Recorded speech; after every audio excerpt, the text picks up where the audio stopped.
Hey guys, today on People Now. Camila Cabello and Shawn Mendes might have the hottest song of the summer with their new track. So this is happening. Some SEALs have learned to sing the Star Wars theme. It's a thing. Also today, I've learned so much and appreciate my mom so much more. the amazing Louie Anderson reveals how his mom continues to influence his role on the hit show Baskets. Plus, the incredible pianist Chloe Flower has a new song. She went viral after performing with Cardi B at the Grammys. Today she's back in studio with us. Live on People Now. Let's go.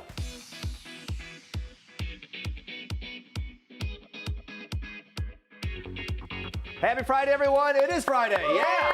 Welcome to so People exciting. Now. We made it. Today is officially the first day of summer. That's very exciting. What better way to celebrate than with a little summer selfie, because it's also National Selfie Day. Also your favorite day, Jeremy. National Selfie Day? Get the selfie going. And we've seen your Instagram. Yeah, you know. To celebrate, we want to see your best selfies. Tweet them at us with the hashtag PeopleNow for a chance to appear on today's show. We're going to check in on those in a little bit, but for now, here's what you need to know and what's trending for today.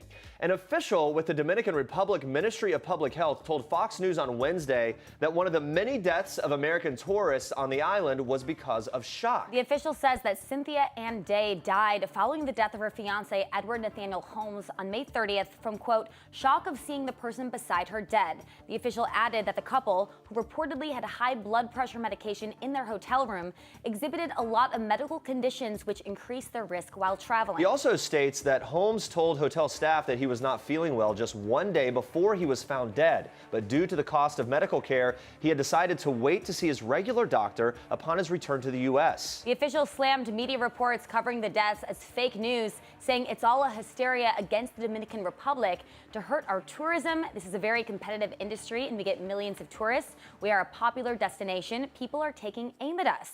He added that these deaths could have happened anywhere, saying, quote, people die all over the world. Unfortunately, very unfortunately for us, these tourists have died here. We had about 14 deaths last year here of U.S. tourists and no one said a word. Now everyone is making a big deal of these. Wow. According to a hotel statement, Holmes and Day were found by staff after they missed their scheduled checkout window. According to USA Today, their bodies showed no signs of violence, and the Dominican Republic National Police later announced an autopsy found that the couple died of respiratory failure and pulmonary edema.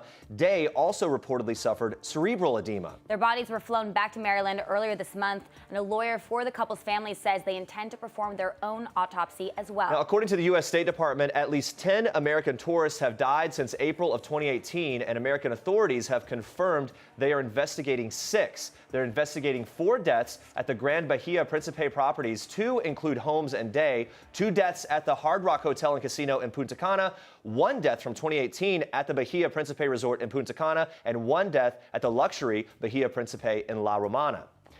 All right, guys, let's move on to this story. On a much lighter note, it's Prince William's 37th birthday. He joins me in the 37 Club over here. Yeah, how's 37? It's a good place to be, Jeremy. Good place to be. He's going to love, this might be his best year. The Duke of Cambridge is another year older. Kensington Palace is celebrating him. The palace tweeted out the sweetest photo of the prince looking all relaxed and happy, posing outside of a car while in Kenya. The tweet was in honor of Prince William, but the account also showed some appreciation for Prince William's followers with a little thank you message to them. Yeah, the royal family's official Twitter account also shared a lovely collage of the prince throughout the years. It shows him at all different ages. There's photos of him with his grandmother, Queen Elizabeth, one with him and his wife, Kate Middleton. I like seeing all the different years of Prince William. A nice birthday collage. Yes. It's nice to see. And there's more. Prince William's father, Prince Charles, and his wife Camilla, Duchess of Cornwall, also joined in to celebrate the Duke of Cambridge's life on Twitter. But they took it way back with this throwback. Let's look here. The photo, it's a very sweet one. There we go. They shared a black and white photo of Prince Charles pushing his then 2-year-old son in a swing. The caption reads, "Happy birthday to HRH, the Duke of Cambridge, who turns 37 today." It also reads, "The Prince of Wales and Prince William play in the garden at Kensington Palace, 1984. For Prince William, the celebration started a few days before his birthday. On Tuesday, he stepped out with his wife for a day at the races. The royal couple joined the Queen for the annual 5-day Royal Ascot horse race. They look great. Kate wowed in a cornflower blue dress with sheer sleeves. And of course, she had that matching blue hat, because you need the hats. William matched her wearing a blue shirt and tie for the event. The day also included a carriage ride with Prince Charles and Camilla for a ride onto the race course. It was a family affair. No doubt. On Thursday, it was announced that Prince Harry and Meghan Markle were forming their own charitable foundation and splitting from the Duke and Duchess of Cambridge's work with the Royal Foundation. We'll be covering all of that a little later in the show, so stick around. All right, guys, here we go. Very excited for this one. Shawn Mendes and Camila Cabello are heating up this summer. We are all about it. Watch this. This video is something. The duo released a very sexy music video for their new collaboration, Señorita, where they play ooh la la lovers who can't seem to quit one another. And I watched this a few times. It is steamy. It truly is. The two artists don't actually kiss in the video. It's kind of part of the play here. The chemistry between them is undeniable. I can't even speak. They get very close to kissing throughout it. No, the tension is everything. The duo opened up about the project in a live chat with fans on YouTube before the video's release. Camila admitting the whole music video was funny because we were both really nervous. I had to drink a lot of wine. Well, it worked out. Camila says that they both had been working on the secret project for about 9 months, but only recorded the song in April. They worked together back in 2015, you'll remember, on their hit I Know What You Did Last Summer. Hard to say it without singing it. The song is billed as a sequel of sorts to their first collab. Yeah, they obviously enjoy working together. Camila saying in the YouTube chat, quote, "We've known each other for about 4 years now, and I really love Shawn as a person. He's always been there for me. I'm lucky I found someone like that early on when I started this career." The feeling appears to be mutual. Mendes added, "She is the most creative, most fun, most empathetic person I know. Working with her is a dream." And of course, the internet went wild with theories that these two are dating, even though they've claimed multiple times they're just friends. One fan brought in song lyrics to make their point, writing, "Shawn and Camila, we're just friends. Also Shawn and Camila, but friends don't know the way you taste." That's a lyric that I can't stop thinking about. Another fan says, "I just watched the Shawn Mendes and Camila Cabello video, and all I have to say is they're either dating or deserve an Oscar for their performance." Another fan was clearly upset by the lack of kissing in the video between the friends, saying, "Me watching Señorita, then me, oh my God, they're gonna kiss. Shawn and Camila's lips so close, then me, kiss, kiss, kiss. Their lips barely touch." I think they're just friends. They just have a lot of great chemistry. By the way, that was a tweet that I was describing. I would hope so. She's actually dating Matthew Hussey, but the video is great, so I would definitely watch it. If you're Matthew, do you say, "I would like to be there while this is being shot"? Absolutely. Yeah. Let me just be in the room, just kind of hang out with you guys while this is happening. Anyway, let's move on to this. Watch. Oh yeah, we remember that theme song. It turns out even seals can kind of mimic it now, and it's not happening in a galaxy far, far away. No, it's happening just across the pond in Scotland. So gray seals have been trained to mimic human speech patterns and even song melodies. Including the iconic Star Wars theme that you just heard. See if you can hear it.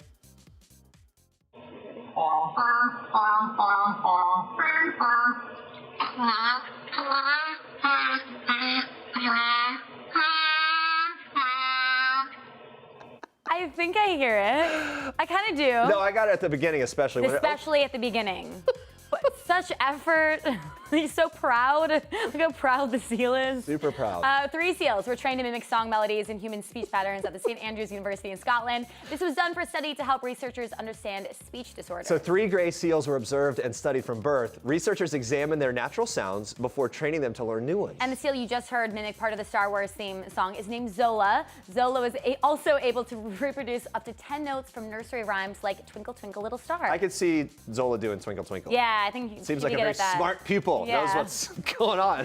Lead researcher of the study, Amanda Stansbury, said in a press release that while the copies were not perfect, given that these are not typical seal sounds, it's quite impressive, which I agree. I could hear it at the first little run there. It is impressive. The director of the university's Scottish Oceans Institute says that the study aims to help comprehension of speech and vocal learning and how language develops. So really impressive. Go check that out. Google it and see if you can hear it yourself. Yeah. Too. Let's move on to this. Severe rain in Michigan has put a damper on one college's athletics department, literally. So Thursday morning, the Western Michigan University's Waldo Stadium had been flooded with rain, making it look like a lake. Look at these pictures here. The rainwater began to fill the football stadium, nearby baseball stadium, and surrounding parking lots. The muddy water reached almost to the bottom of the bleachers. That is really incredible what you're seeing there. That's crazy that it got to that point. A WMU spokesperson told CNN that to protect nearby buildings from damage, they turned off the football field towards pumps, which led to the stadium turning into a bit of a pool. There aren't any sporting events scheduled this week at the stadium. Yeah, I hope not. Yeah, not going to work out.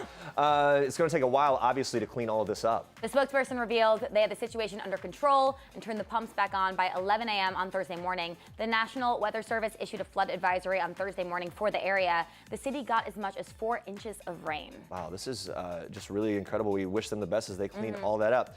All right, coming up, do you remember the pianist who went viral after her performance with Cardi B at the Grammy Awards? Well, she is here live today. She's got new music. We can't wait for you to hear it. Playing a very special piano for us as well. She's not in this, but we are, and we're trying our best. It's going to get better. Plus, we're breaking down all the Real Housewives drama this week, from Bethany's breakdown to Erica's storm off. Stick around. Emmy Award winner Louie Anderson stopped by People Now, and what a treat it was. He was so sweet, so funny. I loved it. When he talks to you, he's very hilarious, but he's also incredibly genuine. Louie plays Zach Galifianakis' mom, Christine Baskets, in the hit FX series Baskets. He opened up to us on how playing a woman has actually changed the way that he perceives and thinks about women. Watch this. I like to really be a woman on the set. I know that sounds crazy, but I try to really embrace the idea from a mom's perspective. I've learned so much and appreciate my mom so much more, because when you play a woman, people treat you differently than when I'm Louie. It's a weird thing. In what ways did you notice people treated you differently? Well, like if there's a man there, they'll talk to the man first and ask him about the situation that's going on. And I'll go, oh, okay. Interesting. I mean, I really did. I absorbed that. And then also how much mothers give up for their kids. Like, you know, how much do we take for granted? I don't want to make this a soap opera thing, but how much do you take for granted how much your mom did for you growing up that you don't really notice? So interesting he had these revelations on set. Right. When he was portraying Christine Baskets. Very fascinating. Now, Louie's comments on Christine Baskets and moms in general got us talking about the Time's Up Me Too movements and how it's impacted the way he thinks about the gender gap and equal pay. Take a look. Unless you're in the equal pay thing, unless you're on the other end of it, unless you're the woman, you're probably not as concerned about it just until it's brought up to you, until you really think about it. But I have thought about it a lot. My 5 sisters, you know, like, I think of them all the time. And the fact that they were paid less and my mom was paid less. And, you know, I think it's just it's a really easy fix. But I think the men really have to stand up and get themselves involved with that. And I think it's a difficult thing to get involved with.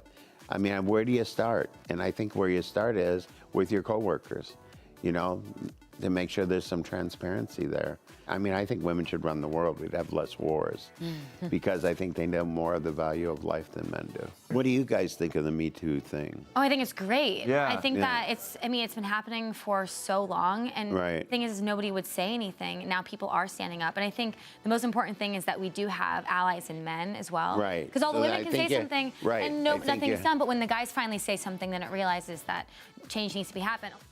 It's such an important issue, and to hear him talk about it, he's lived through so many sort of decades of the entertainment business. He has a perspective that not many do. Yeah, and also he was talking about, you know, the company he works for is very inclusive and treats women and men equally, and it produces an amazing show as well. So there's the proof that it can definitely succeed. Yeah, he had lots of good things to talk about with FX. We could go on and on about Louie Anderson, and we will next week. Yeah, we love talking to him, and we'll have more with him next week. Keep an eye out for that.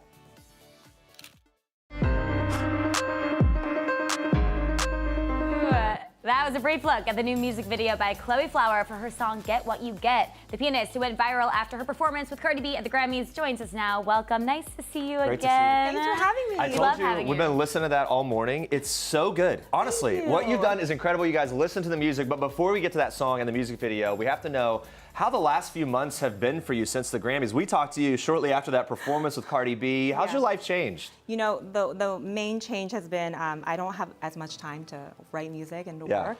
But it's been amazing. It's been great. That's incredible. And have you kept in touch with Cardi? Would you guys ever collab again? I would love to collab with her. You know, the night after the Grammys, I saw her at dinner, and she was like, "We got to do a song," and I was like, "We have to do something together for like women's empowerment." And she was like, "I'm in." So hopefully we'll get that done soon. Yeah. Well, let's go back to your music. You just dropped the music video for your song, Get What You Get. Like we said, we've been gushing over it. Artistically, the visuals are incredible. The music's incredible. Very powerful melody. What message do you hope fans get out of that video? You know, that video is about not being chained down with like imaginary chains or physical chains, and to own who you are, and it's about the expression of freedom and not necessarily fitting into a mold that society has given us. And you are who you are. I am who I am. You're gonna get what you get. Take it or leave it. You know? We love it. The music video is very intense. You got a girl covered in paint, dancing in a bathtub, dramatic masks, and more. So walk us through the inspiration behind all this. You know, Santiago Salvice, who directed it, was a huge part of the creative. He did everything in terms of the video. I provided him the song and I told him what it was about and what was important to me as a person and as an artist, and he was able to really translate that into a video. Did you just get chills when you first saw it? Like when it I all came did. together? It was amazing. I was like crying. I was like, thank you, thank you, thank you. Yeah, it's really incredible. Yeah. So you're planning on releasing an album later this year, I right? am, Can you yeah. tease anything about that for us? Yeah, it's gonna. You know, it's still evolving and it changes every week. So I'm always open to suggestions. So bring in the suggestions. But you know, it'll be covers. It'll be classical. It'll also be original. It'll be mostly on beats and some ballad type. Wait, what kind of covers do you want to do? You know, I was thinking of doing like Old Town Road, maybe. Okay. Ooh. And Yeah, choice. it's very popular. you know, it's so popular and people like have been requesting it a lot. So I was like, you know, I was thinking about doing that, maybe even like a new song that comes out. You know, it'll be like a month before the single comes out. Okay. Oh no, what was your favorite memory from being on set, the music video? Something that stuck out? What stuck out? Shake Shack definitely stuck out. That was amazing.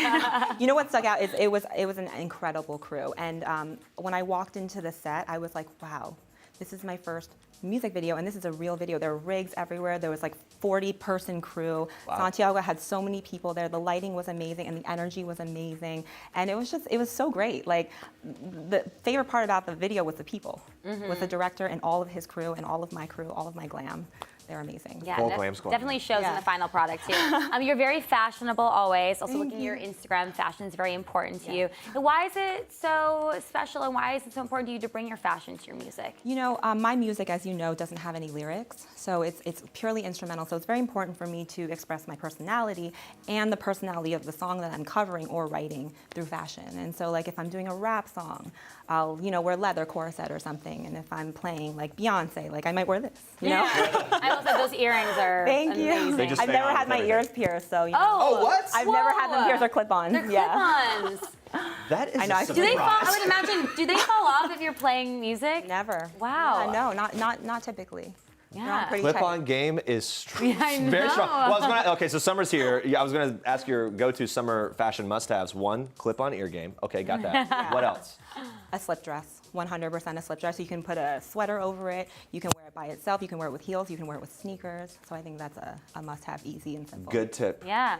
All right, now we're gonna have you teach us a little bit of your song on this floor piano that we have right here. Which is from the movie Big, by the way, when I I've see never it. Do you Yeah. remember the movie Big? Did you ever see that? I never right? saw it. Oh, come on. But I You do gotta know it. So how many years have you played piano, Jeremy? I mean, I had lessons when I was a kid, and I've always like continued to sort of play around on it. I can't really play, I but was I can like do 7 some the last things. time I played piano. Yeah. How many years have you been playing piano? Since I was for 100 years. Since For- I was 2. Yeah. All right, so here we go. What do you want us to do? Okay, so I was thinking we could do my single. Yeah. Yes, let's So do who's it. like more musical? I don't know. Well, I can do a chord. I don't know. Like, yeah, I think Here's your, a C your chord. piano. 2 of them. well, Your my piano song skills is are a in C little better minor, than so mine. that's pretty Okay. good. Okay. So the difference between a Is we good? C major, yeah, exactly. Wow. Oh, I'm sorry. Okay. That's amazing. Okay. Well, So you would okay. play. Let's do your part here. Okay. So you play So I just do that this. 3 times, Okay. and then do So the 3 third times? time, and the 4th time, So 3 but times. slow. Okay. And then the 4th time, play 1 note down. Okay. So how so? Like 1, 2. So it'll be like my single. So 1. 1. And Oh.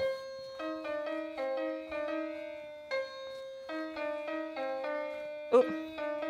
And then. Got it? Okay. Got it. And then so Okay. you. So I'm. Okay, wait. So I'm. That's pretty Close. good. So you know what I was thinking for you, actually, maybe Okay. what you can do is play. Okay. Oh yeah. Oh yeah. Okay. That's the bass Okay. note. Done. Okay. Well, let's go slower. So you're Nice. here. This is you. This is you. Here we go. And. And then down.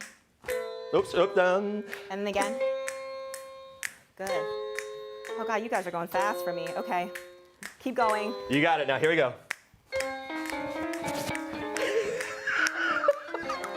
This is not working. Can we Now go tell you what this a is. little slower? Better in theory. A little slower. No, we go slower. I'm gonna make it work. Okay. So. And Yes, this is it. Yes. Okay, here we go.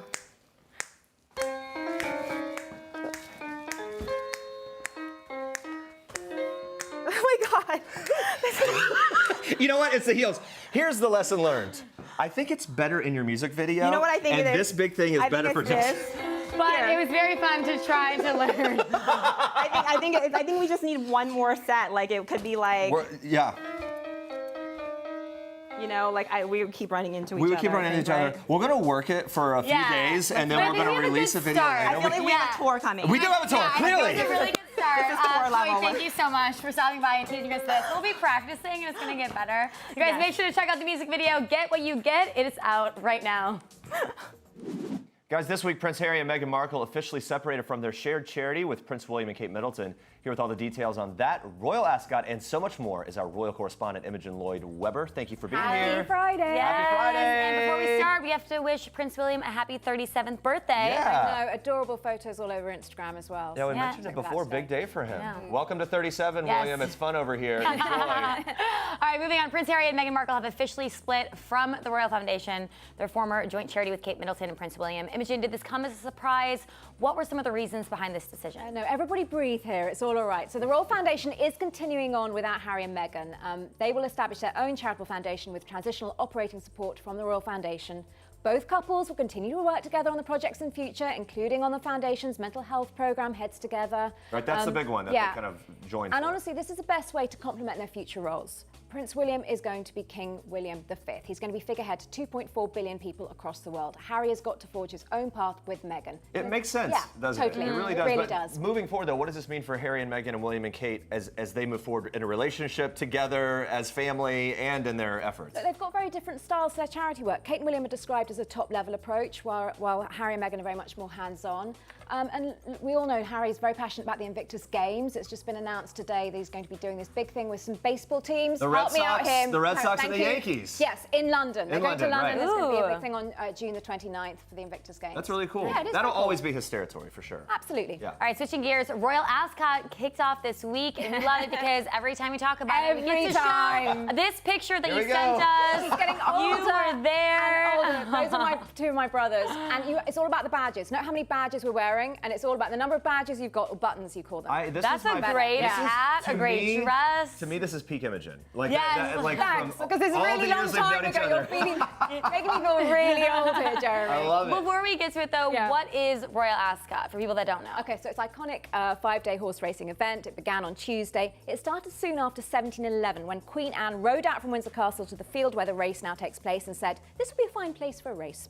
The Queen Elizabeth loves racing. She goes every year. There are house parties at Windsor Castle. There's been a royal procession since 1825 where the monarch appears with their guests in carriages at 2 p.m. It's gone on for a while. Gone This is on the for a thing. while. How many times Tradition. have you been? I honestly don't know how much. My stepmother races horses. She actually had horse racing at Royal Ascot this week. It lost. Just day in the life. Day. Yeah. We saw lots of royal family members joining Queen Elizabeth for the first day, but Meghan Yeah. and Harry notably missing. Why was that? Well, she's on maternity leave, I so know, yes, all right, okay, she yeah. turned up at Trooping the Colour, but she's just had a baby. which That's is the what gave Queen's us hope. That's what gave us the hope, Queen's because of Trooping the birthday. Colour, You right. turn up for the Queen's birthday. Okay. But she wasn't there for President Trump's events, and she wasn't there at Royal Ascot. She's on Yeah. maternity leave, and Harry's probably supporting her. Which so, makes yeah. a lot of sense. Yes, And exactly. one of the best things about Royal Ascot is seeing the different hats Yeah. that the Queen wears each day of the race. It's not just the Queen, though, who brings the her Queen. A-game to the event. Guests this year really went for it. But there was a rule change with regards to what kind of hats can be worn. So what changed? This is really interesting. This year, organisers have said that guests can choose whichever gender dress code they most identify with. Oh, so wow. that's moving with the times there. There are still a lot of rules around the royal enclosure, which is where the royals hang out. Ladies must wear a dress or skirt of modest length. Not that I've ever got in trouble there. Dresses and Well, tops. the interpretation of modest length is up for discussion, right? Yeah, dresses and tops should have straps of 1 inch or greater, and hats should be worn at all times. fascinators are not permitted in the royal enclosure, but headpieces are allowed as long as they sort of got a 4-inch base. Oh, It's a wow. thing. Very specific. Very specific. I would want to go just to hat watch. They monitor you. There's literally somebody at the royal enclosure who monitors women coming in and out, checking that you're appropriately Like, yes, attired. no, yes, no. And you have Go to wear back. tights too. A different kind of royalty also showed up. Natalie Dormer, Yeah. who played a queen on Game of Thrones, Yes. presented the first trophy on day 3. Imogen, why is the royal ascot, or I'm sorry, excuse me, royal ascot such a big, Get it attraction? right. It's attraction for actors, models, sports stars, and the high society in general in Britain. It's really fun. Who doesn't want to go and get dressed up and drink champagne and Pimm's all day? And it's Look at Pimm's. this, and the it's top not a Pimm's hat. cup, it's Pimm's. But yeah, look at all these outfits. Yeah, It's just cool. a glorious, glorious time. Well, switching gears now, Ralph Lauren received an honorary UK knighthood from Prince Charles on June 19th. He becomes the first American fashion designer to receive such an honor. So for those who don't know, what does receiving a knighthood mean? What does the ceremony look like? So knights are dubbed on both shoulders with a sword by the monarch or the prince delegated by her, and they'll be then known as Sir. But it's different if you're not a Brit, so this is an honorary knighthood. I mean, you're not going to be calling him Sir Ralph here. at Oh, really? People, are Okay. you? Well, yeah, I mean, no, because he's American. Okay. So, yes, it's just honorary. I'm still going to do The it. royals have been known to wear Ralph Lauren. Meghan wore a striped button-up white shirt to Wimbledon in 2018 with Kate. And Kate wore a black and white Ralph Lauren shirt dress just days after giving birth to Princess Charlotte back in May 2015. And Diana wore an iconic white lace halter-neck Ralph Lauren gown to the 1996 White House dinner. So some of these other designers, take note. Maybe if they wear your clothes enough, you get the Knighthood. knighthood. It's Charity work too, Jeremy. It is, of Charity course. It's work. more charity work. I'm not undermining it. I'm making a little stupid joke.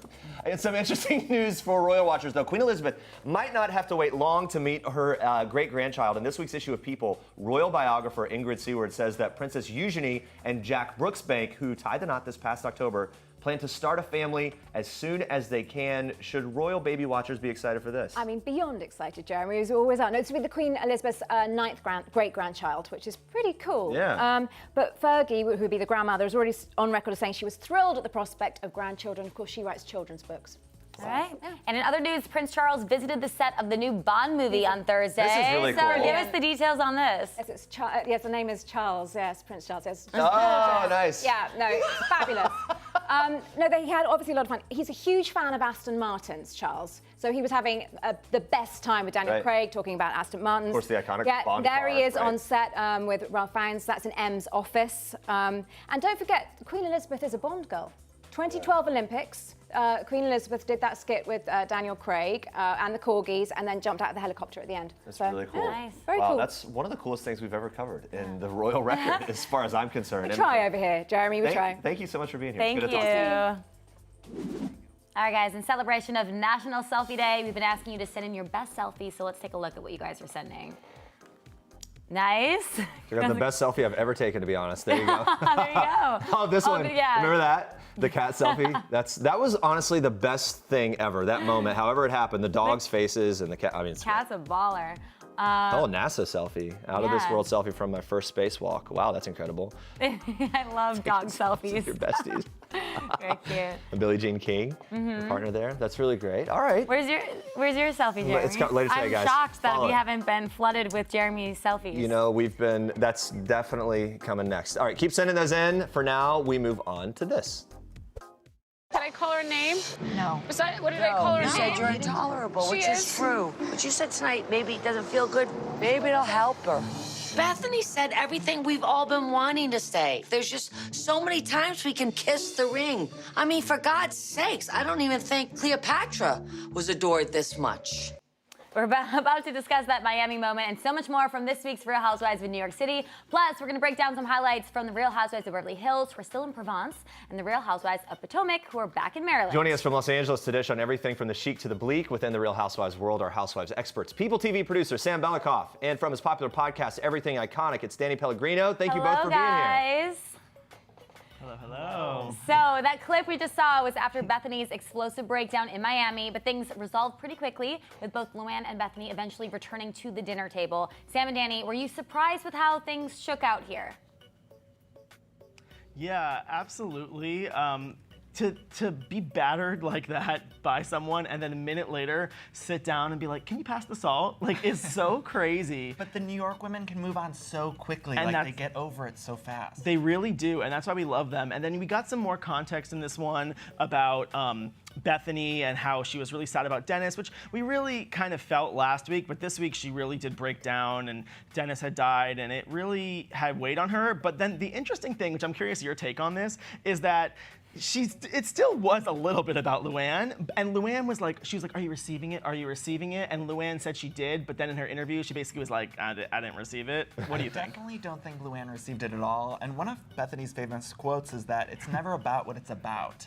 And so I do think that part of it was about Luann, part of it was about Dennis, and then there was other things that it might have been about that we don't even know. Yeah. But it seemed like Bethany just sort of erupted at that dinner table, and Luann took it on, and if I was Luann, I would have gone and cried for a week in the shower. There was no way that I would have been back at that dinner table and just enjoying it, but she seemed to get over it really quickly. I know, and with Bethany, when it's about what it's about, it's also about this and that and this and that and A and D and Z, and it was a lot. There's a lot going on. I just want to say that Miami trip was thrilling. Yeah. I wish I were at the table with I you know. two. That would be helpful. At Dorinda's charity 80s aerobics class, there's 2 small blow-ups and sources of conflict. Let's talk first about Dorinda being upset when she finds out Luann sent Bethany a gift. What did you two think of her reaction in this whole moment? I mean, I think that was interesting. Here's the thing. Luann said, she goes, you know what? This is not a gift for last weekend. So even though Bethany is angry at Bethany, this isn't a gift from that. This is a gift from when she went to help me with the intervention. But it's like, an intervention gift is not like a wedding gift. Like, you don't have a year. You don't have a year to give it. So like, if you are angry at someone from a couple of days ago, then you probably aren't gonna send them a gift. So I don't buy that either. No, I don't buy it either. And also, I just want to see the jackets. Like, she apparently got these jackets. Like, why don't we see the fuzzy jackets? I need to see a picture of them. Or one of them should have wore it to the aerobics class, something. I would have liked to seen the gift. So I couldn't judge for myself whether it was appropriate or not. So there was that drama at the aerobics class. Then this also happened. Take a look. Ramona's now having a full-on party on the night of my show. You know, if you don't come, that's one thing. But to actually throw a party? No, I understand. Guess what? She could have picked any other night. Do you know what I'm saying? I mean, how much more can I take? No. I agree. You know, I agree. That's mean. So we just saw how Ramona has decided to throw the surprise party for both Sonia and Dorinda during Luann's Christmas cabaret. Do you both agree with Luann? Is it mean? Is it bleeping mean? It's bleeping mean. Like it's funny when Luann was like, you didn't have to do it on this day. Like, you had 7 other days. And it's like, yeah, they do. This is their job. They're filming the show. It's not like us who are like, we have, you want all your friends to come out on a Saturday night or a Friday night. Like, they could have done it any day. And Ramona actively didn't want to see Luann work. And it was mean. And earlier in the episode, Ramona had said, we don't want to see you work. She said they have a group text going on without Luann, which was one of the funniest little details of this entire thing that I don't want to pass up. But yeah, I think Ramona is mean, and that's the point of the show, and a lot of these women can be mean, and then they come around and they're nice and supportive of each other, and I think that's the great arc of these women in these shows. What do you think the name of that group text was? Like, no Lou? Yeah. No cabaret? That would be a horrible revelation to find out you're not in the group text. All right, let's move on to the Real Housewives of Beverly Hills. We're in the middle of their trip to Provence. At a wine tasting, the ladies get a little tipsy, and as the wine flows, so do the impersonations of each other. Watch this. What about Erica? No, we already I'm not going to do did this. that. Hey, I'm not going to do this. I'm tired. that's right. I'm not going to do this right now. Honey, we're good. I'm good. Okay. I'm good. All right. Okay. Good. I'm good. I'm good. I don't want to do this. We're having fun. It's a good time. This is a good time. We're having a good time.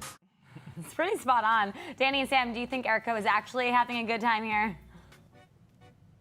You don't. I'm gonna give a hot take. I think that she was. There was a moment later in the episode when they said, Kyle said, I think you're not having fun with us, and she goes, what do you mean? I'm having the best time. And this is dramatic, but like I almost started crying because like I could see Erica, like she just has this like blunt affect and she's monotone, but doesn't mean she's not having a good time. And to be so misunderstood, I think is how she feels. So I actually think she was going back and forth and going along with the impression, and I actually think she did enjoy it. That was a dramatic reaction, also, though. Also, she had a migraine, and anyone who's suffered from migraines knows that it can be really debilitating. So I think at that moment, she maybe wasn't having a good time. But I also think Erica, this whole whole season doesn't seem to really want to gel with the cast too much, and she seems to be off doing her own thing quite a bit. And so that's why I think that Erica's not, in general, having a good time. Yeah. So some of the ladies, Teddy and Kyle, have gone from tipsy to tips, and at dinner, Rinna dressing up as Erica at Farroween comes up again, with Teddy and Kyle seeming like they want Erica to be offended at Rinna again. Then this happens. Do you like being around this group? Well, yeah. I don't think you enjoy being with us. I don't. And so now it's turned into Erica doesn't want to be here and I don't have fun with the group and you don't think I like anybody. So are you trying to push me out? No! Not We at all. just want to understand. I feel like there's something else there. I kind enjoy of feel being a little you. bullied right now. So Erica goes on to say that she feels Kyle and Teddy are in cahoots, and then she storms off. Do you think they're in cahoots? What's really going on here, guys? Well, what's really going on is that Erica now is not having a good time, and that's very certain. I don't know if I think they're in cahoots. I'm curious to know your thoughts on that, Danny, but what I do think is that we're kind of seeing season 1 Kyle here, like drunk and messy at a dinner table, and it's kind of making for one of the better episodes. I think also saying, are you trying to push me out? Are you in cahoots? Is a stronger attack on a show when it's all about friendship. I think she's basically saying, like, do you not want me filming with you guys? I think that's the subtext here. Yeah, so during all that... I think Kyle... Oh, go ahead. Kyle is acting a little bit like a producer. She's been on this show for a while, so she knows she needs to get good entertainment out of this France trip, and I think that's what she's doing with Teddy. And her and Teddy are very close, not just on the show, but also seemingly off camera. So I think they are in cahoots, but it's just because they're good friends, I believe. That makes a lot of sense. And so let's talk about this. During all that, then especially after, Teddy is really drunk. She has a bit of an emotional conversation with Rinna. A lot of drunken shenanigans with Kyle, who's also off the deep end. What were both of your takeaways as you watched those moments play out? These women are so guarded in Beverly Hills. You know, in New York, they get drunk all the time, and that might be a different personality as well. But I also think that the Beverly Hills women stop themselves from getting drunk because they're on camera. I mean, they were probably the most fun, rowdy crowd at Andy Cohen's baby shower, and we don't often see that on the show because, like, to quote Teddy, they don't want to lose control, which she says that she's lost control of later. So I just think the takeaway is, like, let loose more. It makes for great TV and also truths between friends. Especially if it's not what we're used to seeing. So many impressions. It was like they were auditioning for SNL. It was fun to see them let loose in that way and just sort of rag on each other a little bit. I mean, Sam mentioned New York, and New York knows how to rag on each other a little bit more than Beverly Hills does. They seem to get offended much more easily. And so it was nice to just see them jabbing at each other and not being these humongous blowouts, but just in the way friends do it to each other. All right, moving on to the Real Housewives of Potomac. The ladies are back from their trip to New Orleans, but they didn't leave the drama behind. In the Big Easy, Monique has a rainbow baby shower to celebrate her new pregnancy following a miscarriage. And Ashley gives a speech talking about her own miscarriage journey. And if you didn't think Candace would get involved, well, what show are you watching? Monique gave a speech and offered up the microphone to have anyone who wanted to share their miscarriage story. And then Ashley took the mic, and I immediately was like, oh, here we go. It was very like,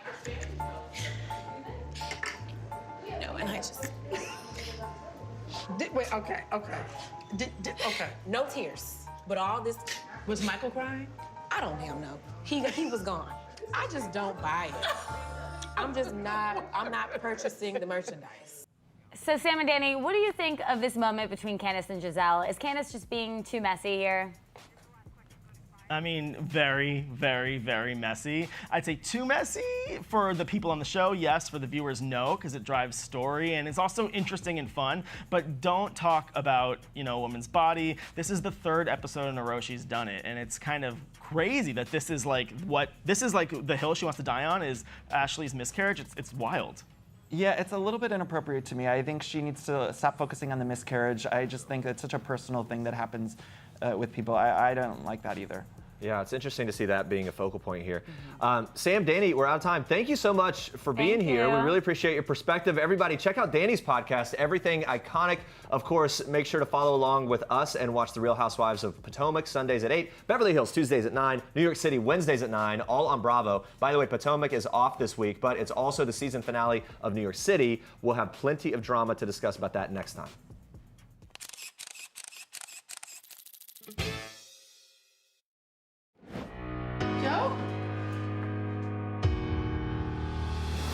I've given up my dreams for you, my whole life for you. How could he cheat on you?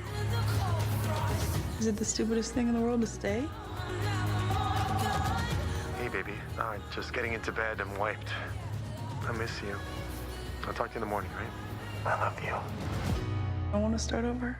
Oh boy, Alice's world shatters when she discovers her rich, successful high school crush has cheated on her. Now she's picking up the pieces and learning how to start over in Lifetime's To Have and To Hold. It premieres on Saturday. Behind the movie is Grey's Anatomy star Kim Raver, who executive produced with her husband, Manu Boyer. It's based on the Jane Green novel of the same name. There's a whole series of book-to-screen movies on Lifetime this summer, so you gotta check that out. So Kim produced 3 of them and even made her directorial debut in Tempting Fate, starring Alyssa Milano. She directed alongside her husband as well. It turns out that had its perks. It's gonna sound really corny, but I have to say it. It was really sexy watching my husband do what he does so well. I love your face, because usually when people say, they're like, ooh, wait, Oh, you're no, directing right. with your husband? And they're like, ooh, don't get divorced. I'm like, what are you talking about? You know, I've been on set with him when he's directing, but to really get to watch him directing, and I had to kind of hide it because I wanted to sort of be like, yeah, I'm boss. Yeah, right. He's boss, and we're not, like, I wanted to make sure everyone took us seriously, not as just like a romantic couple. So every time, like, you know, we'd want to kind of like hold hands, I was like, no, gotta be like, boss lady here. You just want to be like, good job, babe. And they'd be like, no, very I was like, serious. no, Don't babe, say babe, no, no- babe, no, no pet honey, names. I am Yeah. like a director, no sweetie pie, no Manu. honey. Straight up. But also like First very names. turned on. Yeah, well, Yeah, I right. was Maybe like, even more so wow. the tension build. I was right? like, you're calling action, you're hot. We got very close with Alyssa Milano. And literally, like, the minute we wrapped, her car was pulling out, and I see her window go down, and she's like, are you guys making out? She's like, get a room. It's so funny, but Yeah. also so true. If you see your husband doing something he's really great at, it's sexy. Yeah, they had a lot of fun there. Guys, make sure to tune in for the next 2 movies in Lifetime's book-to-screen summer event. To Have and To Hold premieres Saturday, and Family Pictures drops next Saturday, June 29th. So we also know and love Kim on Grey's Anatomy. Now that she's branching out from acting to producing and directing, we had to ask if she drew any inspiration from Shonda Rhimes' producing style. 100%. I feel like Shonda Rhimes, she tells stories from a very different perspective than many other people, and I think that that is also what is, I mean, amongst many other things, but is what has made her so successful. And she really inspired me of like being able to show a flawed character, because so often I would get that thing in other shows, not her show, like, well, is this character likable? Like, oh, she's doing, and like you'd never ask a man that, you know, and I feel like Shonda, the gift that she gives us when you're playing her character is they show that side that is not all together. That is like, and then you get like a monologue that is like this hero monologue, and you have this moment to shine. And so I felt like when I was doing these Jane Green movies, that's what I had like learned from Shondaland, and also wanted to take into sort of my like beginning of directing and beginning of producing, because I think as women and just people, I think we all need to see that like we have the hero within, and we also have the moments where we're not at our best. Yeah. And Kim's character, Teddy, had a very eventful season 15. She started a new relationship with Karasik. She's a new mom, and Owen just professed his love for her. A lot going on. So much. Kim weighed in on her favorite recent moment for Teddy and where her storyline could be headed next season. Take a look. I love that moment when she was in Germany and she was like, get out. I am done being your fallback. I am done being your damn sloppy seconds. I'm not your consolation prize. That was like a really transformational moment, I think, for Teddy, because she's always been there for everyone else. I think Owen has done a lot of work on himself. I think they're in a really great place for this to be an amazing, amazing relationship. Now, I mean, of course, they did have poor Tom there, like, you know, doing the baby crib and like eating a sandwich. I was like, really? Right. Like, So you got 2 men there that are willing to be a support. So what's the leaning? like which way is Teddy gonna go? Yeah. I don't know. You're gonna have to tune. I figured you were going to spoil it right then. I just don't think I can give that away right yet. Teddy was pregnant practically all of last season. All of last season. So you're, in real life, your mom. 2 boys, right? So, I mean, was it interesting going back to that phase and kind of like, you know, you've got the prosthetic? It was so crazy with the prosthetic stomach that I actually thought I was pregnant again. I was like, oh, craft service, I can have another sandwich. Oh, I can have 2 Snickers. I literally must have put like 5 pounds on it. I was like, you're not pregnant, stop eating. There was one day, maybe it was like when I was going to labor and I was like, oh, I sort of have cramps. I was like, what's happening? I was like, you are not pregnant, stop it. She was a lot of fun. She's doing some really great work. She's a blast. Yeah, check it out this summer. Coming up next week, we're chatting with Emma Greenwell, Olivia Munn, and Jolie Richardson about their new psychological spy thriller called The Rock. Plus, we're talking with actor Alan Cumming about his new series Instinct, where he plays a former CIA operative. So lots of spy stuff up next week. Thanks for watching. For now, we leave you with one last thing from Handmaid's Tale star Amanda Brugel. Bye. Have a good weekend. Hi, I am Amanda Brugel, and this is One Last Thing. So the one last show I binge watched beside my own was Killing Eve. Oh my God, best. You want me to be a mess. You want me to be scared. The last thing I Googled was how to do this dress up because I didn't know how and it was complicated.